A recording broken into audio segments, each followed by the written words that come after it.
the other thing that's an issue there for a lot of organization is, dapat ba natin pakialaman yung well-being ng tao even outside of work?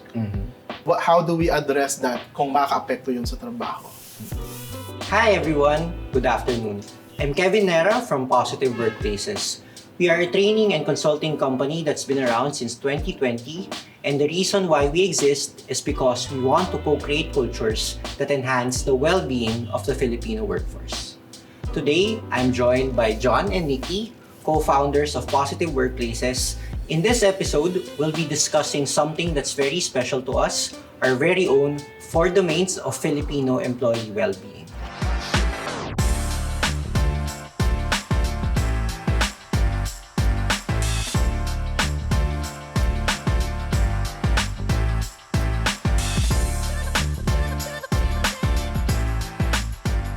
Before we go into the framework itself, I'd like to ask both of you, can you share about a common experience that Filipino workplaces encounter that is causing employees, leaders a lot of stress and negatively affecting the well-being of the Filipino workforce? Maybe we can start with Nikki and then we can proceed with John. Dami. Like one would be working very long hours. Another would be just going to work and the commute also takes up so much of your time. Sobrang dami ng workshops na ginagawa natin. It's like, para kami nagiging reklamuhan ng mga leaders and ng mga audience who go to us to attend their leadership workshops. One thing that they are complaining about that affects their well-being is, for example, their boss, na sobrang taas, for example, ng expectation sa kanila, or yung mga boss na the way they are dealing with them is minsan hindi makatao. And I think that's also sometimes, even for people who have good intent, or bosses with good intent, minsan sila rin, nagiging source din naman sila ng problema ng kanilang mga teams. Another thing then that I keep on hearing from the trainings that we do would be colleagues. Alam mo yan, yung like, for example, colleagues who sometimes would make others feel that they don't belong. Yeah. O kaya sometimes there are colleagues na minsan hindi mo maasahan doon sa trabaho, pero dahil kailangan yung i-deliver yung output, tas hindi mo masabihan dahil kaibigan mo, nahihirapan sila to deal with those. And sometimes, and this is also common, yung family or friends nila outside, or yung life outside, they would also say na malaking factor yung pamilya nila or yung mga kaibigan nila, and when they are becoming sources of stress, nadadala nila yun sa trabaho. So what I like from what you said is that pag pinag-usapan natin yung well-being, sobrang dami niyang dimensions na kailangang i-take into account. And even as we discuss about well-being, we're focusing specifically on employee well-being. I like how you describe well-being as a collection of needs, and that if you cannot measure something, you cannot improve it. Which now brings me to my question. What are the 4 domains of Filipino employee well-being based on the research that you've done initially? So, Nikki, can you walk us through them? Yes, so the 4 domains are character, career, contentment, and connectedness. So it was really important for us to ask Filipino employees, what is important to you? What constitutes your well-being? So we were able to research what are the different ways that well-being has been defined for Filipinos. We came up with 100 questions. 100. Okay. And then we asked more than 1,000 Filipinos to answer those different questions. And through a statistical tool called factor analysis, we were able to determine that there are 4 domains that are very critical for Filipino employee well-being.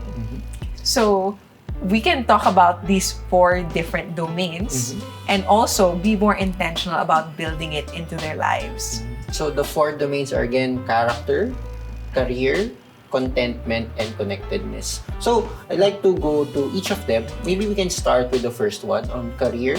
What exactly do we mean by career? Yeah, so there are 4 areas, and let's focus on that first area, which is career.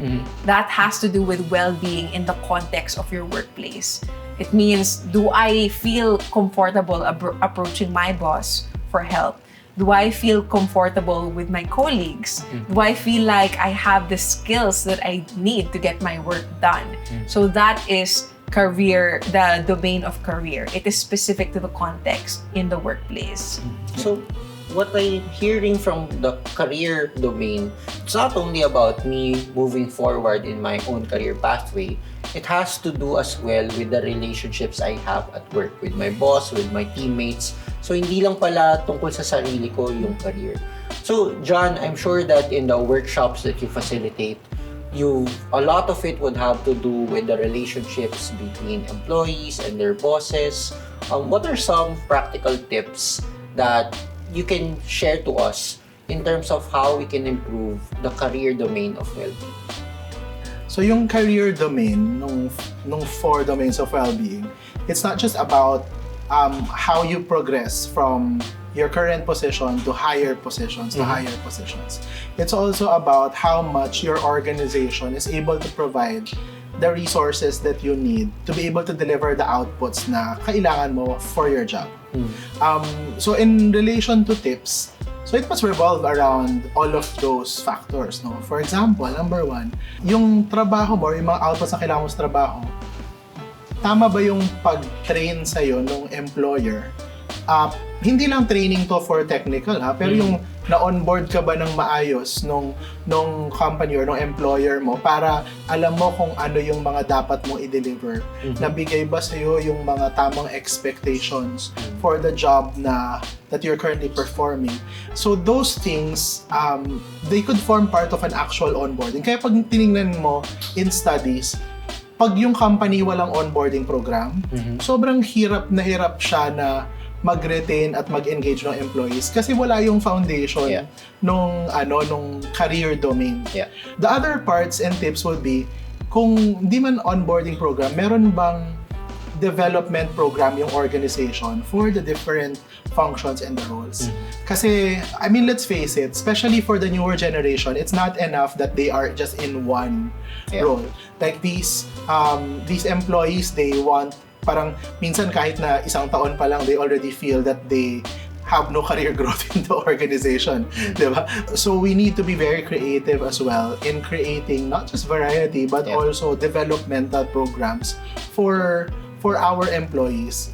Not just because of variety, but also because ang dami kasing nagbabago rin na bagay externally na kailangan pag-adjustan ng mga empleyado. So, that's the second one. And I guess the third one for career is, siguro we could ask our employees what they need in terms of delivering their roles or what the outputs for their roles. Kasi kung minsan, hindi natin sila natatanong, hindi sila nakokonsulta, hindi natin alam kung nasa kanila ba lahat ng kailangan nila to be able to produce what they really have to. So, that simple asking sometimes also helps. So, yun yung tatlo na ano. Minsan magaling tayo mag-utos, pero hindi tayo magaling magtanong, what is the support that you need to get this done? Ay, sobrang blind spot ko yan. So, we have to have those programs in place para ma-cover or ma-address yung mga blind spots natin when it comes to career domain ng well-being. So, my takeaway from the things that both of you have shared is the career domain seems to revolve around the question of, are we setting our employees up for success? And what's interesting for me is that it's not only about the relationship between the supervisor and their staff. Merong strategic component dito. Merong bang sistema, merong bang proseso, merong bang budget, and available ba yung resources that would allow our employees to thrive in their work. Okay? So, that's career. Let me now move to the second one, character. What does character mean? Does it have to do with personality traits or is it referring to something else entirely? Yeah, so character has a lot to do with a person's personal circumstances and their overall ability to overcome challenges. So it's really important to recognize that all of our employees, they're human beings. And as human beings, they have these big goals in their lives and they have these big challenges that they face. Yeah. I think the other term for this, Nikki, was psychological well-being, di ba? Dito pumapasok yung level of kakayahan ng isang tao at belief niya sa sarili niya para magawa yung kailangan niyang trabaho. So not just anymore about the resources the company can provide, pero yung mismong sarili niyang kakayahan or belief sa sarili niya na magagawa niya yung mga gusto niyang gawin. And I think the other thing that's an issue there for a lot of organization is, dapat ba natin pakialaman yung well-being ng tao even outside of work? Diba? Like, kasi paano nga naman, kunyari, ang problema niya is, binubuli siya sa bahay, tapos dala-dala niya yon hanggang sa opisina or vice versa, diba? Like, do we care about that? How do we address that kung maka-apekto yun sa trabaho? How do we as leaders or as mentors also accommodate na tama ka, diba? Tao din yan, hindi lang naman yan empleyado or worker lang. So, how do you deal with that? That is also something that has to be answered by that specific domain. Okay, so we've covered the first two domains, career and character. And now I'd like to go to contentment. Yeah, so contentment is being able to satisfy your financial needs. Are you able to afford the needs of everyday living? Are you overall satisfied with those life conditions surrounding what you're able to afford? So it's not about amount per se, no? There's still a psychological subjective component to it. Yes, some people, they have so much money, you would see that they are in the top 1% of earners. Yeah. And yet, they don't have that contentment. They still feel that they don't have enough. While some people who are able to earn much less, but for as long as they're able to live in a good, safe place, for as long as they're able to eat every day, they're already so content with everything that they have. So, John, I'm sure that this is a common issue that is being raised by a lot of HR practitioners and leaders na syempre yung mga employees, they would always want, possible ba magkaroon ng increase, pwede bang magkaroon ng bonus. So, how do we marry the requirements of an organization to be financially sustainable, but at the same time, provide enough for its employees to be able to achieve the level of contentment that they would need to not be overwhelmed? So not all the time, all of the domains of well-being can be addressed. And sometimes nga, kahit na na-address na yung iba, minsan because may mangyayari doon sa, for example, sa circumstances ng tao, like, na may nagkasakit sa pamilya o kaya namatayan, binagyo, ganyan, automatically biglang ma-decimate yung yung well-being nila in different domains.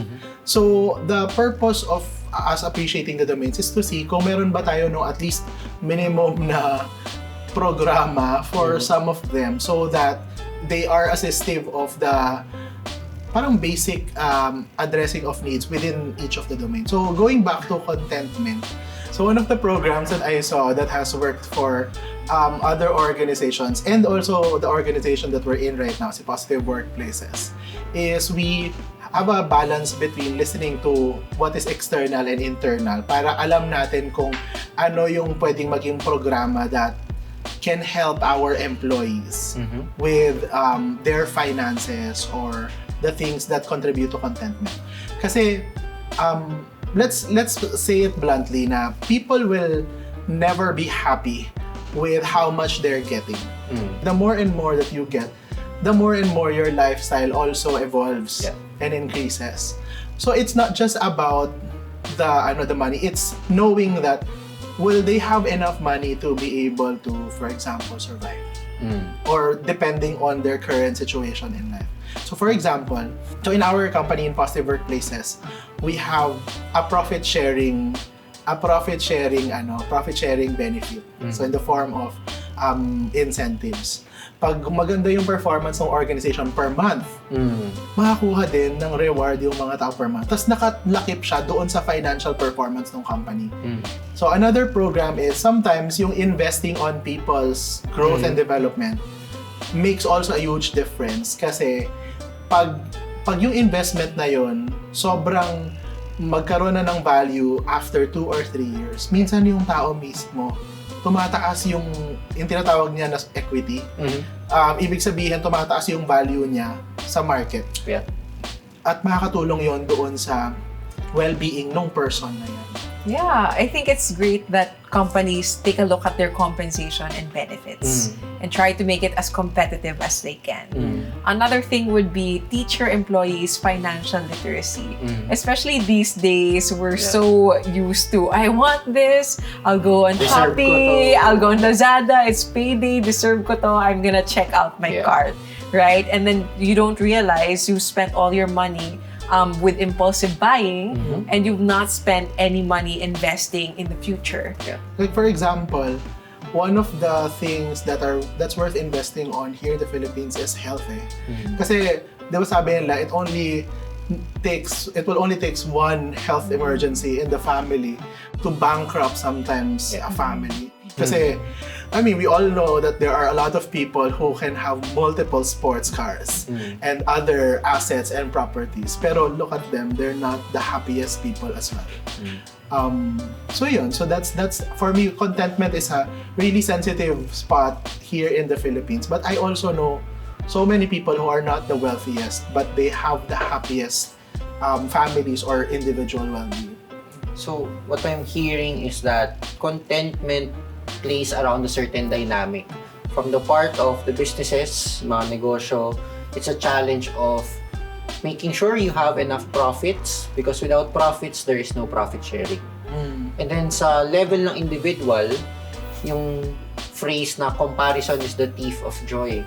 Na as we increase our revenue, our income, we will always feel envious, we will always feel, ay, ako naka-iPhone 15, siya naka-iPhone 16 Pro Max fully paid. So, malulungkot ako kahit na technically, if I compare where I am right now versus where I was before, ang laki ng naging jump. So, that's an interesting dynamic between the financial component and the psychological component. Now, we have one more domain, okay? Connectedness. How is connectedness unique in the Philippine context compared to how connectedness is understood when it comes to Western counterparts? Yeah, so for our Western counterparts, relationships are very important. For the Filipino setting, it's not just any relationship, but family is very important to us. Spirituality and being able to rely on a higher power is very important for Filipinos. And same goes with feeling like you have a purposeful life. You're saying that family, spirituality, part siya ng connectedness. Eh kung ang context natin, employee well-being, nasa control pa ba yun ng employer? Anong magagawa natin maliban sa family day, spiritual exercises? How can we influence that? Because it seems challenging in that context. Yes, you're right. And some people might think, oh, that is beyond my realm or that is beyond my influence already. Employers might think that way. However, employers benefit so much from an employee having a high score in the connectedness domain. Just imagine, two very tired employees go home. One may come refreshed and one may come back even more tired and distressed. And if you make a deep inquiry, oftentimes you'll see their connectedness domain of the one that comes back refreshed is much higher than the other one. So what can we do? How can we influence this? One, we recognize that when employees are able to spend time with their families, when employees are able to dedicate a part of their lives to be able to enjoy those relationships, their well-being will flourish. So that makes us reflect how much of our employees' times are actually dedicated back to their families. So it's not only about what employers do, but also what they try and avoid doing in order to protect the time that employees have so that they could spend it with their loved ones. The other thing is, I think yung being able to consciously establish support systems at work. Yung support systems at work is one of the most intuitive programs for Filipino cultures. Kasi sa Filipino culture, ang bilis-bilis magrupo-grupo ng mga tao. Alam mo yun, di ba? Kahit sa gym pa yan, sa classroom pa yan. Normal sa atin yung mag-grupo-grupo tayo. Kasi very, very tribal yung nature natin. So we could leverage on that. Like, how can we encourage support systems in organizations? So an example of that I saw that was very successful, especially in bigger organizations, is yung tinatawag na employee resource groups. Yeah, ERGs. ERGs, yun yung mga parang, grupo sila na mahilig mag-badminton, mahilig mag-pickleball. Pero yung may mga common, ang tawag also there for other companies are special interest groups. Okay. Diba? O K-pop group, merong sarili talaga sila na meron silang common purpose. Tapos they don't feel like they're alone because there are other people also there with them. And when organizations encourage that, they create that sense of belongingness within the company as well. So now that we've covered the 4 domains of Filipino employee well-being, character, career, contentment, and connectedness, I'd like to ask John and Nikki for their final words. Imagine that I'm a leader of an organization and I buy into this idea na importante ang employee well-being. Ano nang gagawin ko ngayon? So maybe you can start with Nikki and then John. Yeah, so first, I would suggest all of these leaders to really find a way to measure well-being. So we do that in positive workplaces. The second is improve their literacy so that they're more intentional about building well-being. And we're able to share a lot of knowledge to the public through our webinars. So if you're curious about our webinars that are freely available to the public, please go to our Facebook page, Positive Workplaces PH. For me, I think kasi well-being is one of the most boring subjects that people can talk about. Yeah. Not, especially here in the Philippines, where we are so used to we're so used to enduring. Yeah. But I hope people are starting to realize how there is that crisis in terms of well-being, and hindi lang ang naapektuhan doon would be companies. Maapektuhan yung companies for sure kasi productivity is directly related to well-being. Pero the other thing is, maapektuhan din kasi yung bansa, yung mga pamilya.